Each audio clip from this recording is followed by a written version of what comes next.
Hola, ¿qué tal? Muchas gracias por estar con nosotros en Retorno Online. Hoy es un día también especial. Estamos celebrando la Navidad en este año tan complicado de pandemia, de pérdidas, de muchas tristezas, pero también de mucha alegría. Así que comenzamos. Esto es Retorno Online. Bienvenidos.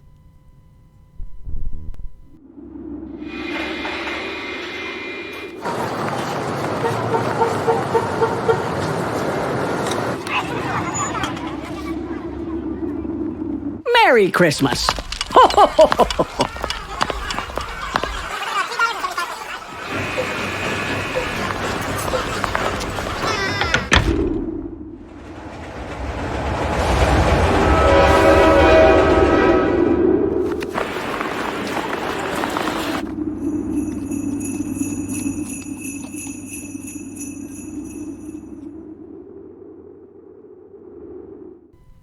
Muchas gracias de verdad por estar con nosotros como cada domingo. Gracias de verdad si nos ven en vivo. Gracias también si nos ven ya videos grabados en la semana. No importa cuándo nos vean. Lo que importa en realidad, lo que más nos interesa es que estén con nosotros y que podamos estar, digamos, en vivo, bueno, pues simplemente acompañándonos y viéndonos en todo momento. Mi nombre es Gerardo González, como saben, pues estamos tratando de hacer esta iglesia en línea junto con Mari, mi esposa, y nos da mucho gusto que puedan estar con nosotros. Ya lo dije varias veces, pero de verdad me da mucho gusto que estén con nosotros cada domingo y cada video de estos. Vamos a seguir con la serie de la promesa cumplida, esta serie que hemos hecho a propósito de las celebraciones de la Navidad. Quizás quieran bajar las notas del mensaje del día de hoy, que tiene que ver con el propósito de la Navidad. Ya hace 8 días hablábamos acerca de dónde viene la Navidad, a qué se refiere la Biblia con esto del nacimiento de Jesús, y hoy pues vamos a hablar del propósito de la Navidad, ¿no? Ya sabemos que viene a partir de la promesa que Dios hizo de un Salvador, de un Mesías, ¿no? Que no nada más es exclusivo del pueblo hebreo, sino también pues de toda la humanidad, ¿no? Y por eso es que celebramos la Navidad, sin importar en realidad que si la fecha es o no el nacimiento es preciso o específico de Jesús, pues simplemente tenemos un momento para recordar, ¿no? esta fecha. Hoy les decía, vamos a hablar sobre el propósito de la Navidad. Y bueno, pues empezamos rápidamente para, si ya pudieron escanear el código, ahí está, ahí ya salió el código y pues va, perfecto. Si no, acuérdense que las notas están ahí en el post, ¿no? Donde publicamos este video, ahí está el link, pueden ir y pueden bajar las notas. Bueno, quería contarles un anécdota rápido. Cerca de donde vivo yo, yo vivo en la Ciudad de México, y cerca de donde nací, cerca de donde viví mi infancia, hay una calle que se llama Eugenia, que es el eje 5, mejor conocido como el eje 5, y casi con las Torres. Hay una casa que tradicionalmente pone un nacimiento que es muy grande. Este nacimiento pues se ha hecho popular con los años cada vez se hizo más grande y llegó incluso a tener se juntaba ahí la feria, ponían puestos de comida, o sea, se hizo tan grande y se hizo una tradición tan especial alrededor de este nacimiento que de verdad atraía a mucha gente de toda la ciudad. Y entonces cuando yo era niño realmente no era tan famoso ese nacimiento y era mucho más fácil ir a verlo, y nos gustaba mucho de niños que nos llevaran a ese nacimiento. Nos gustaba mucho también, por ejemplo, ver los adornos, como todavía cuando éramos nosotros niños, por ahí de finales de los 70s a principios de los 80s, todavía nos tocó ver la Ciudad de México muy arreglada, con muchas luces. Realmente era especial ver esas épocas, tanto en septiembre que adornaban como en Navidad, y de verdad disfrutaba uno mucho ver los nacimientos alrededor de la ciudad. Mi vecina, la señora Hortensia, acostumbraba a poner un nacimiento en su jardín. Hubo varios años que ponía en su jardín, antes de que todas las casas tuvieran rejas y cerraran la vista, ¿no?, de las casas. Antes todo era jardines y todos podíamos ver el jardín de todos, y en su jardín ponía un nacimiento. Y también recuerdo mucho buenas anécdotas con mi hermano, estar viendo desde nuestra ventana cómo ponían hacia abajo, ¿no? Nos asomábamos cómo ponían el nacimiento. Y hoy, a propósito de la Navidad y del mensaje del propósito de la Navidad, de saber por qué celebramos la Navidad, pues quise preparar algo especial con el nacimiento que está ahí atrás. Espero que sí lo puedan ver. Ahí se alcanza a ver. Tenía pensado poner una camarita ahí para que lo vieran más cerca, pero iba a ser un poco más complicado. Pero bueno, a ver si me sale. Sí, es verdad que el nacimiento como figura decorativa es muy bonita, es muy padre, pero también es cierto que hay mucha historia alrededor de lo que significa el nacimiento. A partir de la conquista española y a partir de la evangelización que se hizo en Latinoamérica, pues el Belén, como se conoce en España, la Natividad, como le dicen en Estados Unidos, la Nativity, ¿no?, es el que es el nacimiento, pues cobra, digamos, mucha relevancia en esta época, porque no nada más es un tema de decoración, sino que es una representación física de lo que sucedió la noche que nació Jesús, ¿no?, y los días alrededor de cuando nació Jesús. Yo me pregunto, a partir de este tema, tengo en la mente 3 preguntas que tienen que ver con ¿qué es la Navidad, ¿no? ¿Para qué vino Jesús al mundo? Y bueno, a partir de estas preguntas me vinieron 3 temas, ¿no? ¿Para qué vino Jesús al mundo? Bueno, dice, según Lucas, el capítulo 19, versículo 10, dice: porque el Hijo del Hombre, es decir, Jesús, hace 8 días ya leímos este versículo en Isaías que dice: nos ha nacido un hijo, por eso es el Hijo del Hombre. Dice: porque el Hijo del Hombre vino a buscar y a salvar, esto es muy importante, por eso está en negritas, buscar y salvar lo que se había perdido. Subrayé ahí lo que se había perdido. También quizás ustedes quieran, si tienen las notas, si tienen oportunidad de imprimirlas después, puedan subrayar y poner en un círculo lo que se había perdido. Ahora, ¿qué es lo que se había perdido?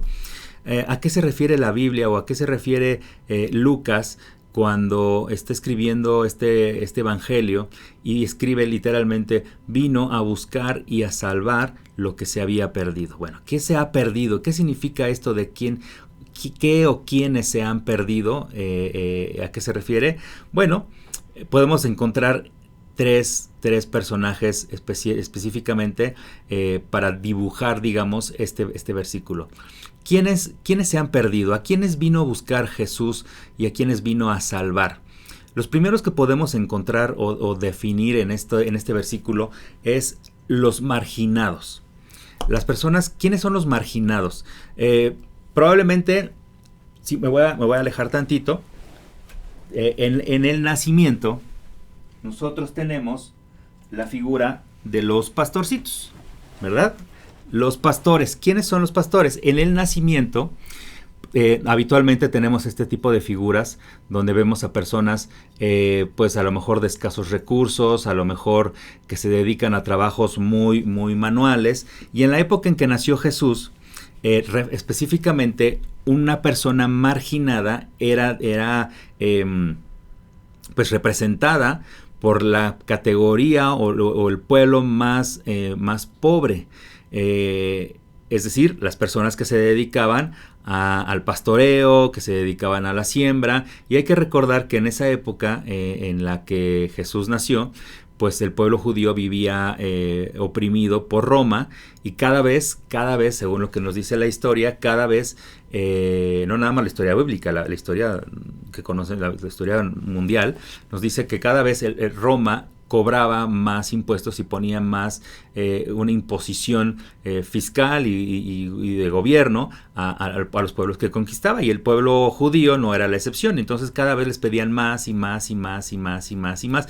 Por eso la necesidad de tener un salvador, alguien que les viniera a ayudar a a que fueran rescatados. Por eso estaban esperando un Mesías. Este pueblo, estas personas, lo que se consideran los marginados, hoy en día, pues son todas esas personas que podríamos pensar, a lo mejor de una manera muy despectiva, podríamos decirles, como ayer estábamos bromeando, Mari y yo, de una persona que vimos en la calle, decíamos, es el apestado, ¿no? Es el apestado, así, literal. ¿Por qué? Porque los pastores, las personas que se dedican a estar moviendo ahí a los animales, que están recogiendo el estiércol, que están quitando la suciedad de los establos, pues normalmente son personas que pues a lo mejor huelen mal, pues porque están en contacto con ese tipo de materiales. Pero hoy en día hay muchísimas personas que podemos ser los apestados, ¿no?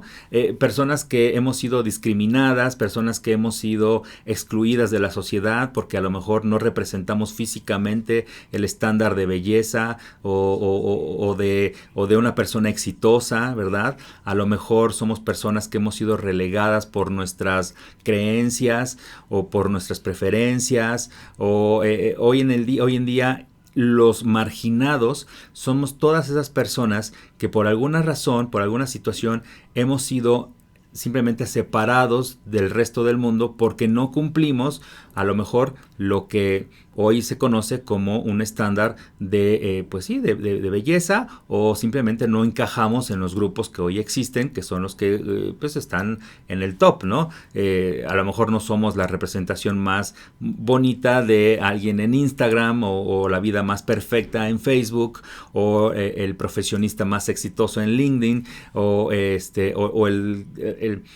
comentarista y el que crea mejor debate en Twitter. Y como no somos nadie de esas personas y como no somos tan populares, pues simplemente nos consideramos marginados, ¿no? Estamos en lo más extremo de los grupos más populares. Y en la época de Jesús, estas personas eran representadas por los pastorcitos, ¿no? Por estos pastores. Por eso es que los pastores están en la representación y en la narración del nacimiento de Jesús. Fíjate lo que dice Lucas, otra vez el Evangelio de Lucas, pero en el capítulo 4, versículos 18 y 19, dice: el Espíritu del Señor está sobre mí. Esto lo está diciendo Jesús, estas son palabras de Jesús.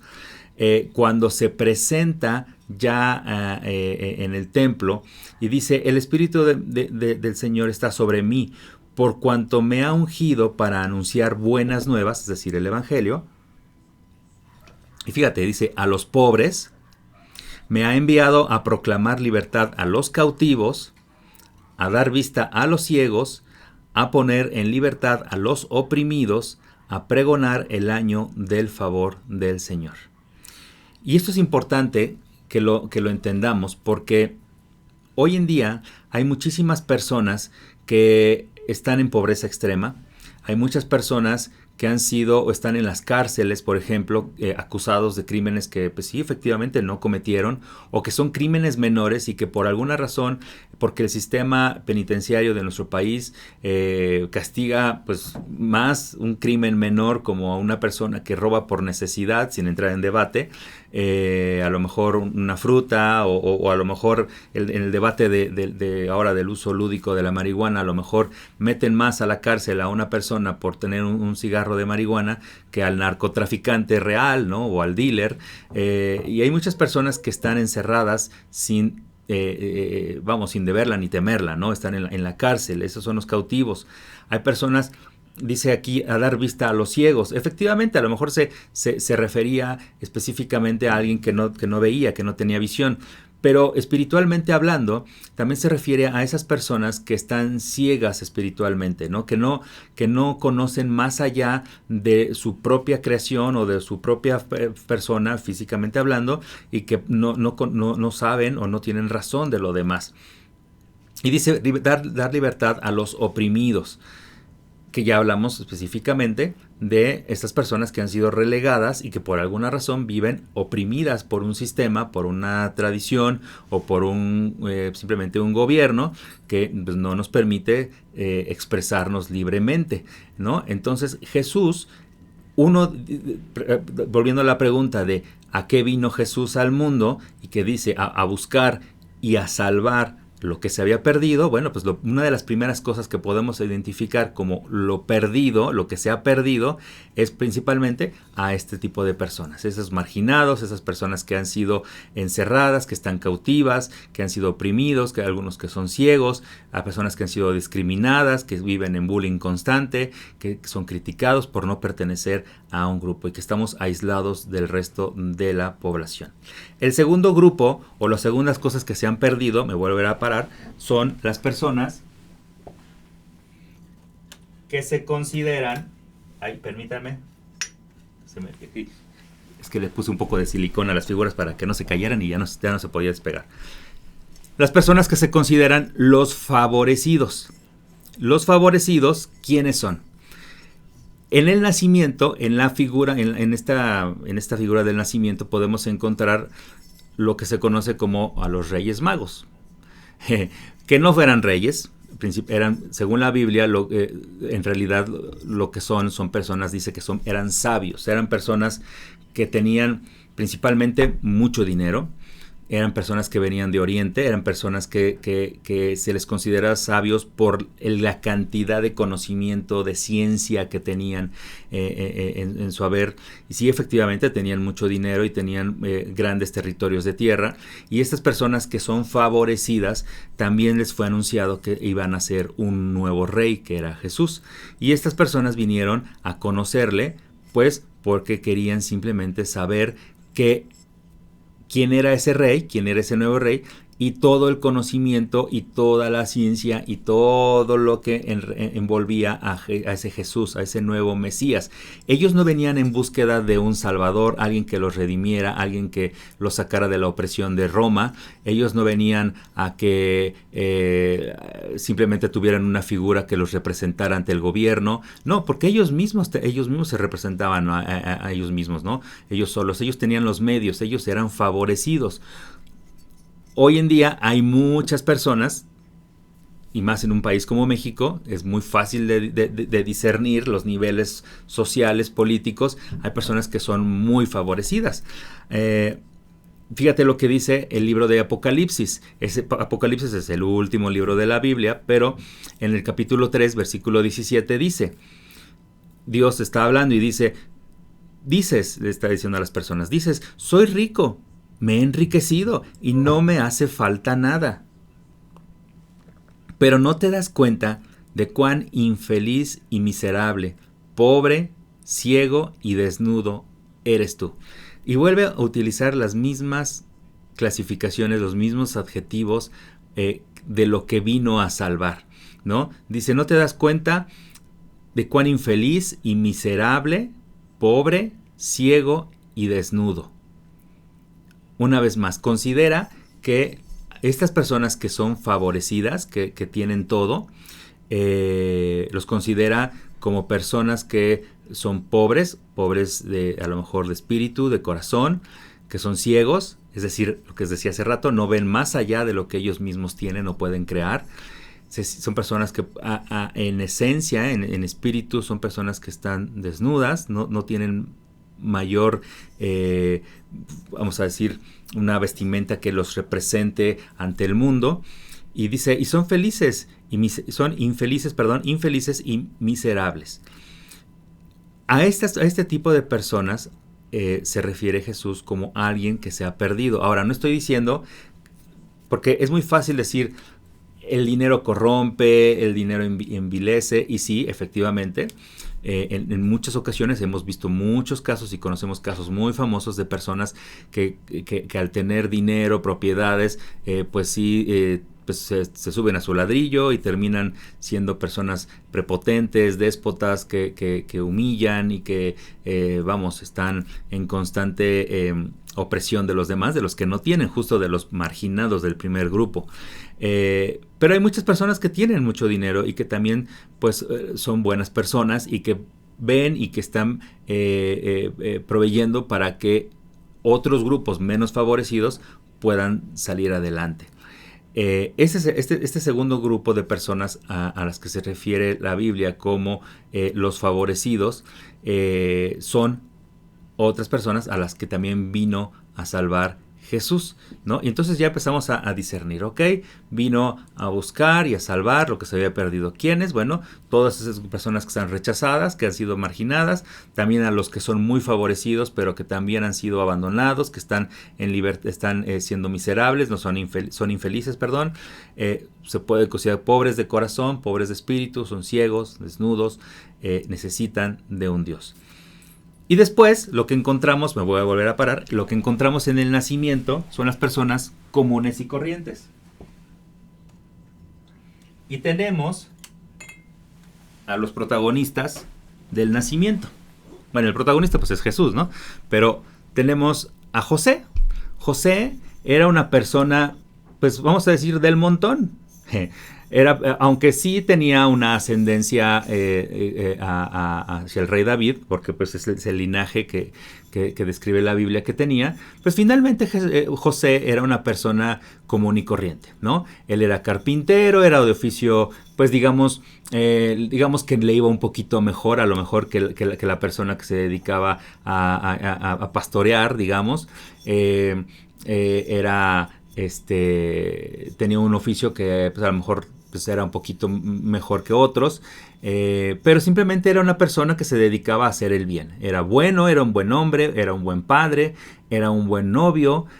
Hace 8 días les decía la historia de que él, al enterarse de que María estaba embarazada, pues decide romper el compromiso con ella porque dice, no voy a manchar la reputación de esta chica, y entonces el ángel se le aparece y dice, no, cásate con ella, y él acepta obedientemente casarse con ella a sabiendas de que no entendía necesariamente qué estaba pasando ni cómo es que María había quedado embarazada, ¿no?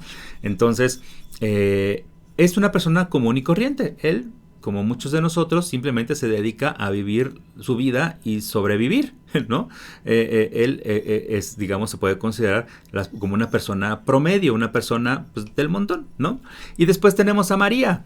María, efectivamente, pues sí, fue, digo, más allá de que fue elegida como madre de Jesús y que, bueno, finalmente ocupa un papel pues bastante representativo en la historia de Jesús, pues también era una chica común y corriente. Era una chica, pues sí, creyente, era fiel a lo que creía respecto de Dios, pero era una niña, básicamente era una niña cuando queda embarazada, todavía era una adolescente, era una jovencita, no sabía qué le estaba pasando, ni por qué había sido elegida, ni por qué estaba participando en esta historia que ella obviamente no pidió, ¿no? Ella no decidió que ella iba a ser la mamá de Jesús, y Dios la ocupó de esa manera y hizo grandes cosas a partir de que ella quedó embarazada, ¿no? Pero básicamente también era una persona promedio, no tenía oficio. Aparte, imagínense nacer mujer, ¿no? En una época donde si de por sí hoy en día la mujer todavía sigue siendo víctima de muchas discriminaciones, sexismo, etcétera, etcétera. Imagínense nacer en una época donde efectivamente la mujer únicamente era o ama de casa, y si quedaba viuda era pues casi segregada de la población, y tenía que llegar otro hombre a casarse con ella, porque si no simplemente pues terminaba muerta de hambre, sin oficio, sin dinero, y era rechazada realmente por la sociedad, ¿no? Ahora imagínense en la situación en la que queda embarazada y no se sabe de quién es el papá, pues peor tantito, ¿no? Entonces, realmente era una mujer que tenía difícil su situación en cuanto a la sociedad, ¿no? Dice en Romanos, sí, voy bien. Dice en Romanos 3:23, quiero leerles este versículo, dice, pues todos hemos pecado, nadie puede alcanzar la meta gloriosa establecida por Dios. Y justamente este versículo se refiere a las personas promedio. Voy a tomar un poco de agua. A las personas promedio. Dice, todos hemos pecado. Todos. María, aún siendo María, pecaba. José, aún siendo José, pecaba. Todos hemos pecado. Dice, nadie puede alcanzar la meta gloriosa establecida. ¿Y cuál es la gran diferencia? ¿Por qué decimos esto? Porque A ver, partamos de la idea de que Dios es perfecto. Dios no tiene mancha, Jesús no tuvo pecado, Jesús siendo Dios mismo era perfecto. Y cualquier cosa, cualquier situación, cualquier rayita fuera de este estándar de perfección, simplemente es imperfecto. Esto es binario, esto es un sí o un no, es un 1 o es un 0. No hay intermedios. Cualquier diferencia fuera de lo que es Dios es considerado imperfecto. Por lo tanto, y basándose en el pecado original también, en el pecado, en la separación de Adán y de Eva, de Dios, la separación de Dios, consideramos que todos absolutamente hemos pecado. Todos estamos en una situación de pecado. No importa si son los marginados, si son los favorecidos o las personas promedio, las personas comunes y corrientes como José y María. Ahora vamos entendiendo ya un poquito más a quién vino a salvar Jesús. Es decir, prácticamente vino a salvar a todo el mundo, a todos. No habla de ser exclusivo, otra vez como lo dije hace 8 días, no habla de ser exclusivo de un pueblo, es decir, de los judíos, sino habla de general de todo mundo. Les voy a leer un poquito más acerca del detalle de cómo sucedió. Y nos vamos a ir a referir a Lucas 2, seguimos en el libro de Lucas, pero ahora el capítulo 2, versículos 10 al 14. Y esta es parte de la historia de cómo fue anunciado el nacimiento de Jesús. Dice, se les aparece, está describiendo Lucas cómo se les apareció un ángel a los pastores y en este caso a los sabios, es decir, a lo que conocemos como los reyes, ¿no? Los reyes magos, pero bueno, los sabios de Oriente. Dice, pero el ángel los tranquilizó. Les dijo, no tengan miedo, les traigo buenas noticias que darán gran alegría a toda la gente. Y se refiere a Jesús como el Salvador. Sí, el Mesías, el Señor, ha nacido hoy en Belén, la ciudad de David, y lo reconocerán por la siguiente señal. Dice, encontrarán a un niño envuelto en tiras de tela, acostado en un pesebre. De pronto, se unió a ese ángel una inmensa multitud, los ejércitos celestiales, que alababan a Dios y decían, gloria a Dios en el cielo, más alto, y paz en la tierra para aquellos en quienes Dios se complace. Esto es de la Nueva Traducción Viviente, es una traducción diferente.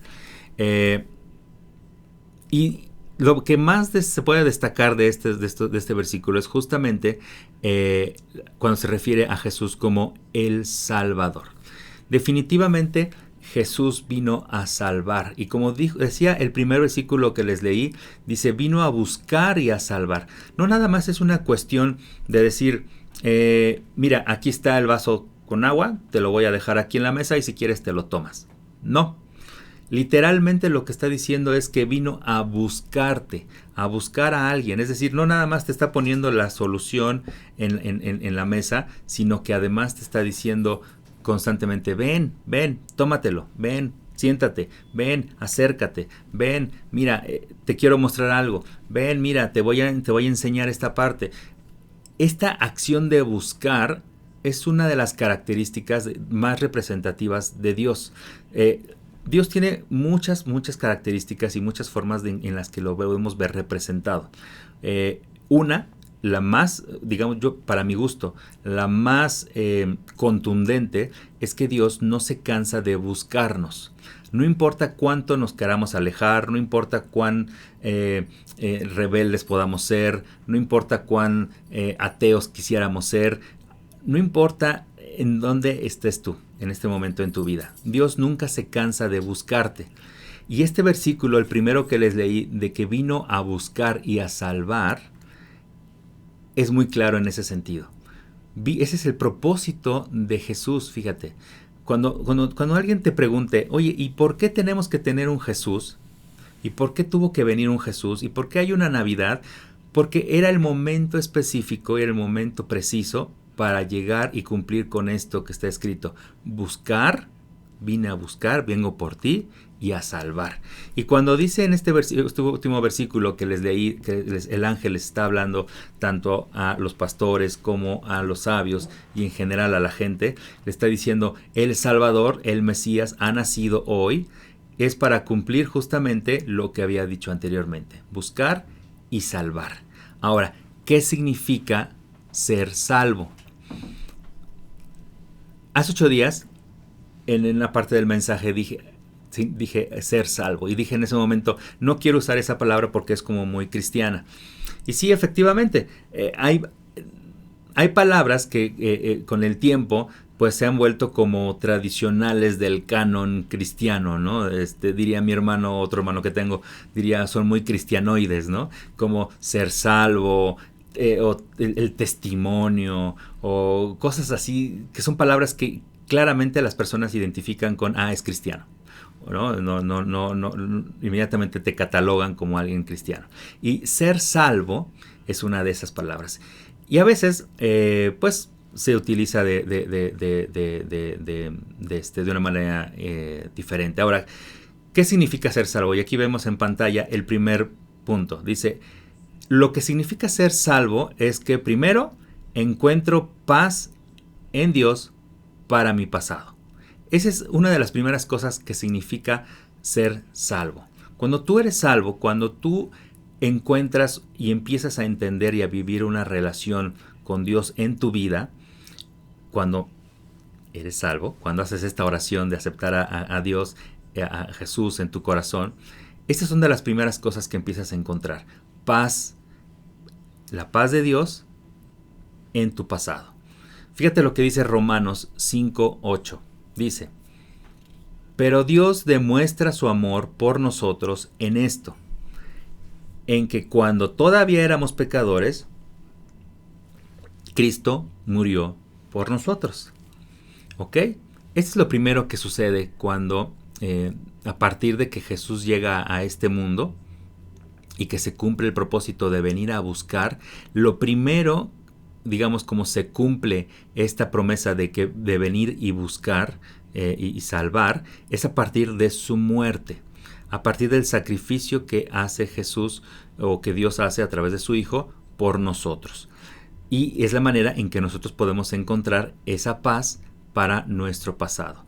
Dice, Dios demuestra su amor por nosotros en esto, en que cuando todavía éramos pecadores, Cristo murió por nosotros. Todavía vivíamos, esto significa, en otras palabras, cuando todavía vivíamos dándole vuelo a la hilacha, ¿no?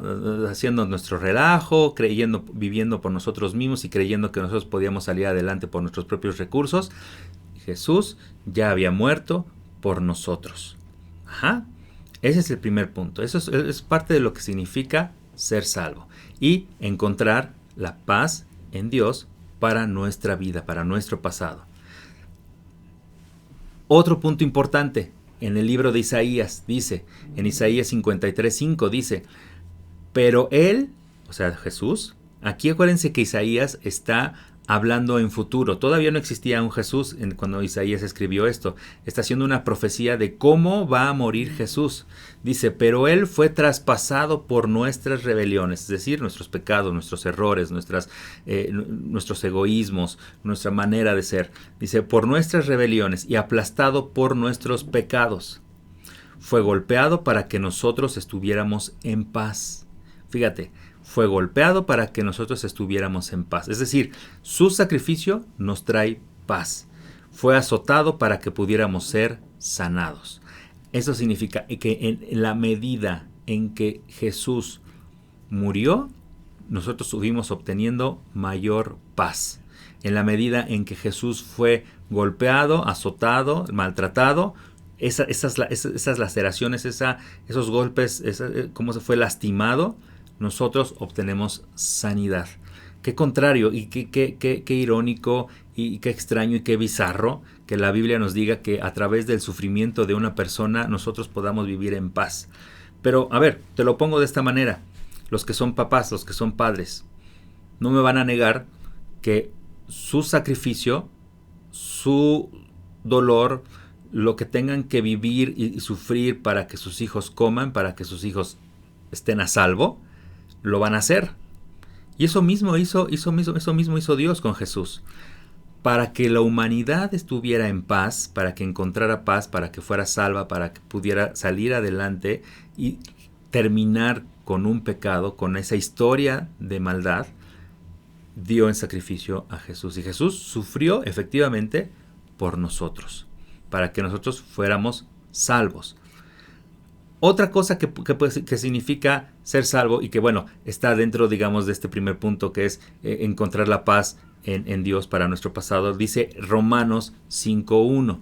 Fíjate lo que dice Romanos. Dice, por lo tanto, ya que fuimos hechos justos a los ojos de Dios por medio de la fe, es decir, porque creemos en Dios y creemos en Jesús, tenemos paz con Dios gracias a lo que Jesucristo, nuestro Señor, hizo por nosotros. Entonces, fíjate, aquí ya muy claramente ya podemos entender muy bien qué significa encontrar paz en Dios. Encontramos paz en Dios para nuestro pasado. Primero, porque aun cuando éramos pecadores, aun cuando hicimos y deshicimos y hemos hecho de nuestra vida un camote, siempre he dicho que a lo mejor lo que deberían exigir todos los grupos y todas las personas que piden derechos para sus movimientos, ¿no?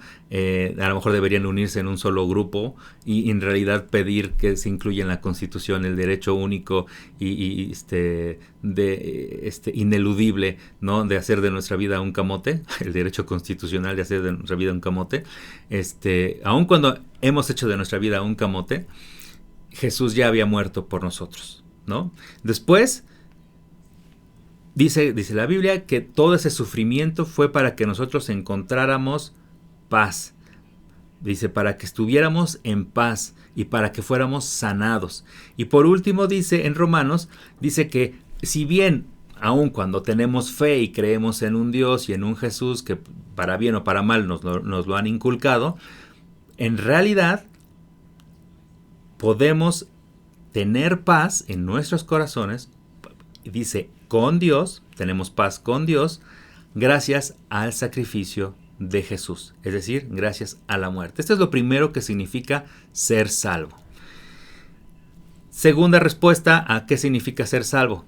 Tengo la paz de Dios todos los días. Cuando soy salvo, puedo tener la paz de Dios disponible en mi vida todos los días, todos los días, todos los días.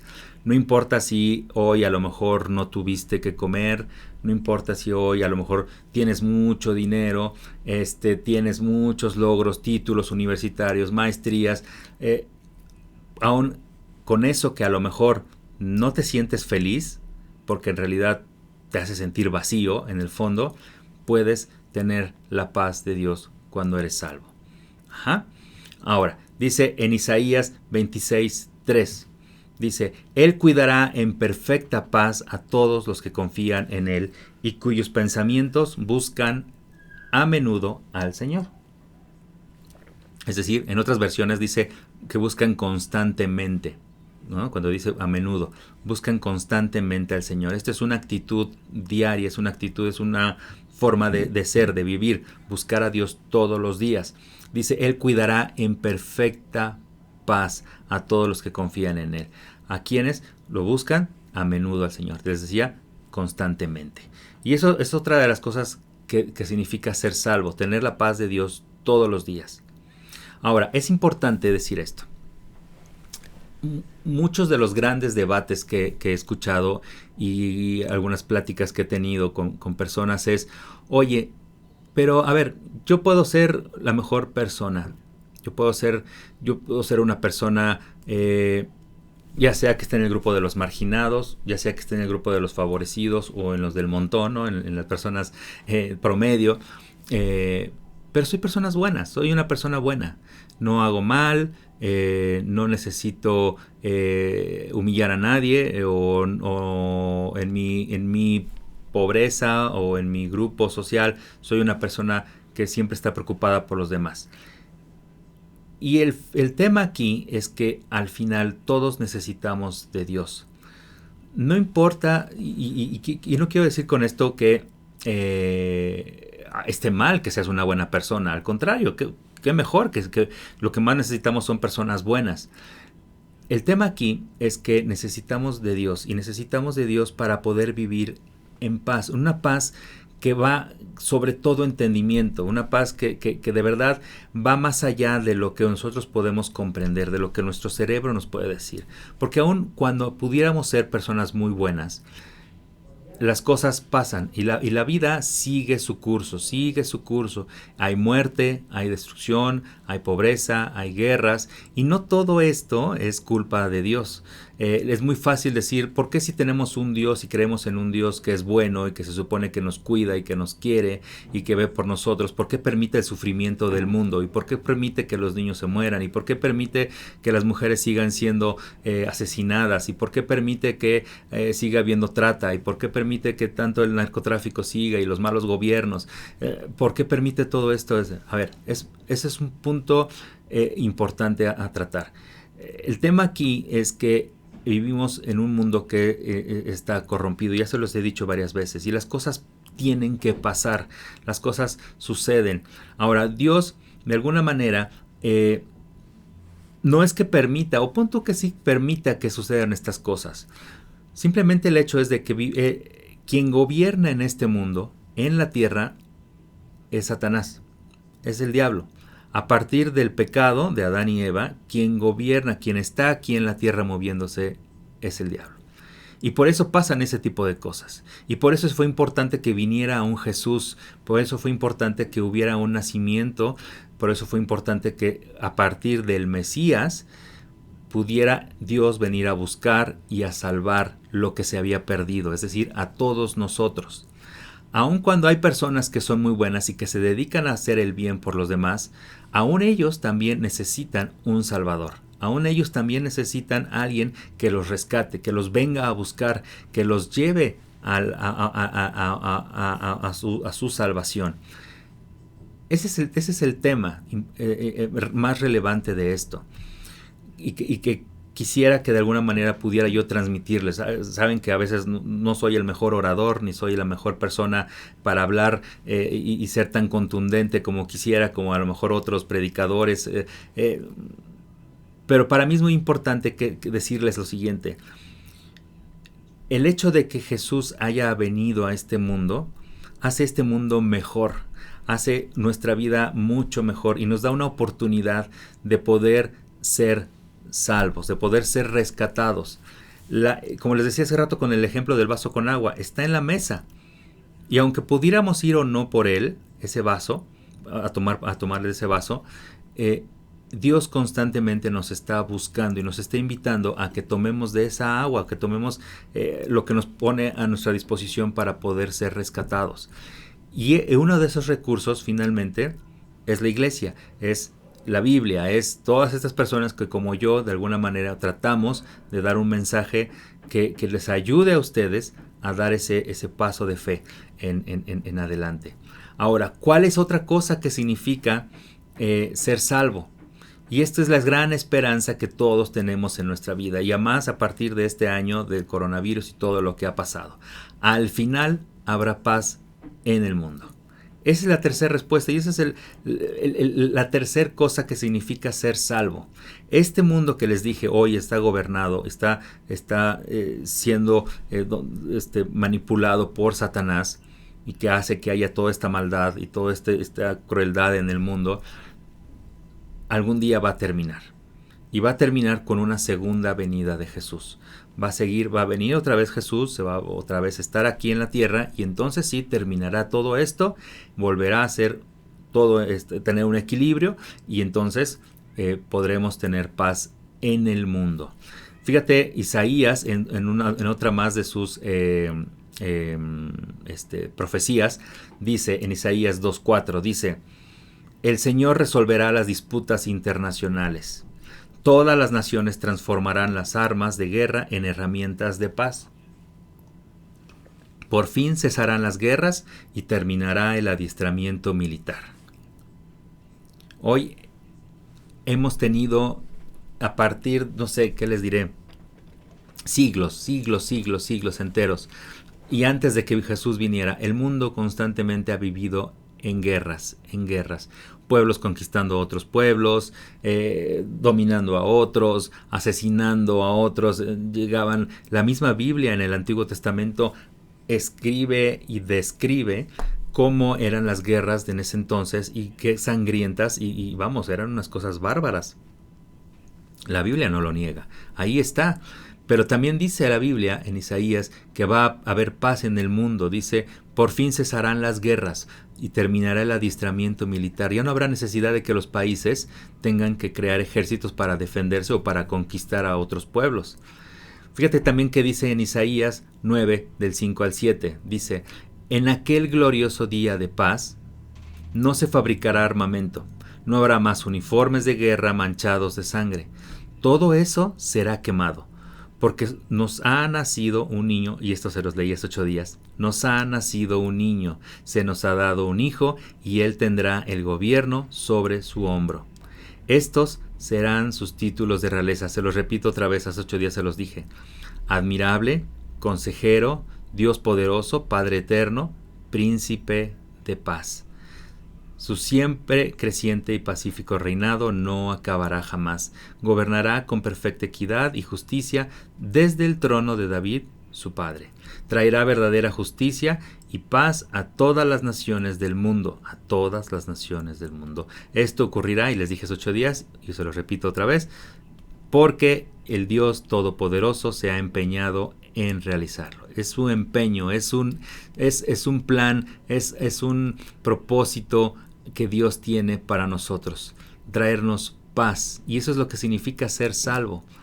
Tener paz, esa paz de Dios en nuestro pasado, tener paz de Dios en todos nuestros días y vivir con la promesa de que este mundo en algún momento vivirá en paz total. Por último, Isaías termina diciendo una oración muy breve en el capítulo 26, versículo 12, diciendo, Señor, concédenos paz, pues todo lo que tenemos y somos de ti procede. Concédenos paz, pues todo lo que tenemos y somos de ti procede. Imagínate a Isaías diciéndole y pidiéndole esto a Dios. Concédenos paz. Y ese es el mensaje y el propósito de la Navidad. Tener esa paz de Dios en nuestros corazones. Entender que a partir de la llegada de Jesús a este mundo, podemos tener acceso a esa paz, a vivir todos los días en constante paz, a terminar con lo que fue nuestra vida, todo esto que nos duele, todo esto que venimos arrastrando, estos pleitos familiares, estos sin razones, ¿no? De por qué no me hablo con tal persona, o por qué estoy discriminando la manera de vivir de otra persona, por qué juzgo a cierto grupo de personas por su manera de vestir, de ser, de sus preferencias. Todo esto que hemos conocido a partir de la gran exposición estos últimos 2-3 años de los feminicidios, el abuso hacia la mujer, todo eso terminará a partir justo de la llegada de Jesús. Nos hemos tardado 2000 años, más de 2000 años a partir de que Jesús nació, y hoy seguimos sin entender que podemos tener esta paz en Dios. No hay nada más en el mundo, en la tierra, que pueda darnos esa paz sino Dios. Podemos pelear y generar los movimientos que queramos, las minorías se podrán organizar y cada quien podrá luchar por lo que consideran sus derechos, y se podrá legislar todo lo que quieran. Podrá haber leyes para abortar, para fumar, para drogarse, para golpear o no golpear, para lo que quiera, todo se puede legalizar. No importa, eso es lo de menos. Y yo sé que viniendo de un cristiano, decir algo que va en contra de lo pro vida, ¿no? Y decir, pues por mí que aborten, eso de verdad no va a cambiar. Las legislaciones, las leyes, no cambian el corazón de las personas. Lo importante es transformar la vida de las demás personas, cambiar tu corazón, ser salvo. Y en la medida en que tú seas salvo, tu vida realmente cambiará y será transformada. No importa cuánto más puedas luchar por obtener una ley, una regulación, porque eso no va a cambiar el corazón de las personas, no va a cambiar el corazón de quien golpea, de quien abusa, de quien maltrata, de quien viola, de quien asesina, si no luchamos por cambiar sus corazones. Sé que suena muy aspiracional y que suena a lo mejor hasta irreal, pero de verdad estoy convencido de que la iglesia juega un punto importante, primordial, en la generación de nuevas personas, de nuevos corazones, para evitar que eso siga pasando. Así que el día de hoy te invito a que si tú quieres pasar hoy una Navidad diferente, realmente invites al protagonista de la Navidad a tu corazón. No importa el grupo del que seas, no importa el tipo de persona que seas, si eres una persona muy buena, si eres una persona que hace bien por los demás, date el chance de tener a Dios en tu corazón. También tú necesitas un Salvador. Y si tú quieres hacer esa decisión en tu vida, puedes orar conmigo y decir algo tan sencillo. No necesitas decirlo en voz alta, lo puedes decir en tu mente. Puedes decir algo como: Señor, la verdad es que estoy cansado de luchar. Estoy cansado de a lo mejor estar en un movimiento o en otro, luchando por derechos, pero pareciera que el mundo no nos escucha. Así que este día, Señor, yo reconozco que solo tú puedes traernos esa paz que buscamos para todos nosotros. Señor, reconozco que a partir de la llegada de tu Hijo Jesús a este mundo, tú viniste a buscarnos y a salvarnos, a rescatarnos porque estamos perdidos. Sin ti, Señor, estamos perdidos. Rescátanos y danos, Señor, sentido, danos una vida nueva. Queremos estar libres, queremos sentirnos que podemos vivir de la manera en que tú nos has creado, la manera en que tú has diseñado para nosotros. Gracias, Señor, por esta Navidad, por este tiempo contigo, y danos de tu paz. Queremos vivir en paz contigo y con los demás. Gracias, Padre, te doy en el nombre de tu Hijo Jesús. Amén. Bueno, pues muchas gracias de verdad por vernos. Si tú hiciste por primera vez esta oración o ya la has hecho varias veces, o simplemente tienes ganas de platicar, tienes algo en tu vida que te está lastimando, que te está molestando, tienes algún tema familiar, algo que no te permite ser totalmente libre, que no te permite tener esta paz de Dios en tu corazón, puedes escribirnos por cualquiera de los medios. Aquí abajo están saliendo. Puedes mandarnos un correo electrónico, puedes suscribirte a nuestro canal de YouTube, en Facebook, ya está en LinkedIn, estamos también, por ahí nos puedes buscar. Búscanos, podemos platicar, podemos tener una simple llamada o escríbenos, nos podemos mensajear. Y algo bueno saldrá de eso, vas a ver. Al menos, por lo menos te puedes sentir apoyado. Estamos para ti, estamos para escucharte y para conocer tu historia y pues ayudarte en lo que mejor podamos. Muchas gracias por vernos este día. Nos vemos la próxima semana. Que Dios los bendiga y sigamos con la celebración de Navidad de este año. Hasta luego. Bye.